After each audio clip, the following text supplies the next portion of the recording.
सामने काफी लोग खड़े थे। मैंने पूछा क्या हुआ, तो कहने लगे कि फौतगी हो गई है।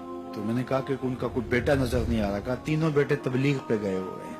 मैंने कहा अच्छा, माँ की फिर अचानक तबीयत खराब हुई होगी, कोई हार्ट का मसला बन गया। कहा नहीं, माँ फालिज में मुब्तला थी। मैंने कहा फिर तो बहुत ज्यादती है कि माँ फालिज में मुब्तला और तीनों बेटे तबलीग पे गए। माँ को जरूरत है, बेटा जाके पीर के दरबार पर बैठा है, गौसे आजम भी हैं तो फैज नहीं मिलेगा। पहला मुर्शिद माँ है।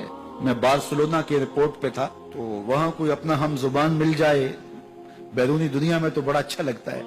तो मुझे लगा कि साथ वाले बेंच पे कोई माँ बोली बोल रहा है, तो वो इंडियन पंजाब के लोग थे। कहा कि ये हमारा दोस्त है, इसको हम अलविदा करने आए। तो मैंने पूछा कितने अरसे बाद जा रहे हो, तो वो कहने लगा 27 साल 3 माह बाद। तो मुझे दिलचस्पी पैदा हुई, तो मैंने कहा कि इतना अरसा। कहा कि बस वो आया था और ऐसा उलझा, कागजात का मसला बन गया, तो अब अल्लाह ने बेहतरी किया तो अब जा रहा हूं। जब आया था उन फवाने शबाब था और अब तो बुढ़ापा उतर रहा है। और बड़े हसरत बड़े अंदाज में कहने लगा पता नहीं मेरे घर वाले अब मुझे पहचानते भी हैं या कि नहीं। 27 साल 3 माह बाद जा रहा हूं, पता नहीं मेरे घर वाले अब मुझे पहचानते भी हैं या नहीं। मैंने कहा और कोई पहचाने या ना पहचाने, माँ कदमों की आहट से पहचान लेगी। ये मेरे पुत्र के पैरों की आवाज लगती है। तो वालिदैन की खिदमत करेंगे तो सरखुरू होंगे, माँ बाप की बेअदबी करेंगे तो कभी भी आप सरखुरू नहीं होंगे। तो वालिदैन की रिजा को अल्लाह की रिजा समझो। रिजाउल्लाह फी रिजाउल वालिद व सखतुल्लाह फी सखतिल वालिद। वालिदैन की रिजा में अल्लाह की रिजा छुपी है और वालिदैन की नाराजगी में अल्लाह की नाराजगी छुपी है। ये तुम्हारे लिए दीन है। नवाफिल पढ़े जा रहे हैं, लेकिन माँ बाप को जरूरत है तो उनकी खिदमत नहीं कर रहे। अल्लाह को वो नवाफिल कबूल नहीं है।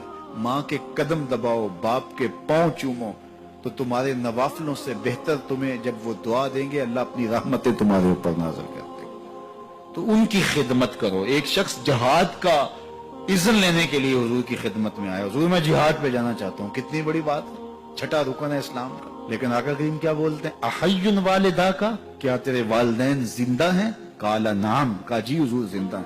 काला फफी है मा फजाहिद, कहा जा उनकी खिदमत कर, यही तेरा जिहाद है।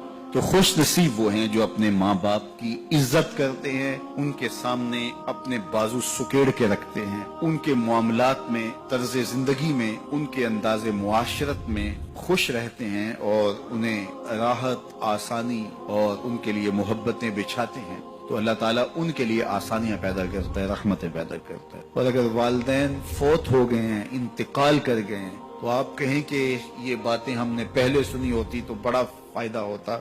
अब तो वालिदैन इस दुनिया से जा चुके हैं, तो अब हम उनकी खिदमत कैसे कर सकते हैं? उनके लिए दुआ करें, उनकी रूह भी आपसे राजी हो जाए। उनके लिए जुमअतुल मुबारक के दिन सूरा यासीन पढ़े जाके उनकी कब्र पे, तो उनकी भी मग़फ़िरत हो जाएगी, आपकी भी मग़फ़िरत हो जाएगी। ये वालिदैन के साथ उसने सलूक का नतीजा है। वालिदैन की रिजा जोई हमेशा मलहूज रखो। जो खुश नसीब अपने वालिदैन को राजी रखे हुए हैं उन्हें मुबारक देता हूं। और अगर बदकिस्मती से मेरे सुनने वालों, दोस्तों में, पीर भाइयों में, मिलने वालों में किसी के माँ बाप नाराज हैं, तो वो देर न करे, बहुत जल्द उनको राजी कर ले। उनकी रिजा तुम्हें दुनिया आखिरत की सरखुरियां और कामयाबियां नसीब करेगी। वो शख्स अपने वालिदैन के लिए रोजाना मग़फ़िरत की दुआ करे। वालिदैन जिंदा हों तब भी, फौत हो गए हों तब भी, इसमें कभी भी नागा न करे। सारी जिंदगी उसके रिस्क में बेबरकती नहीं आ सकती।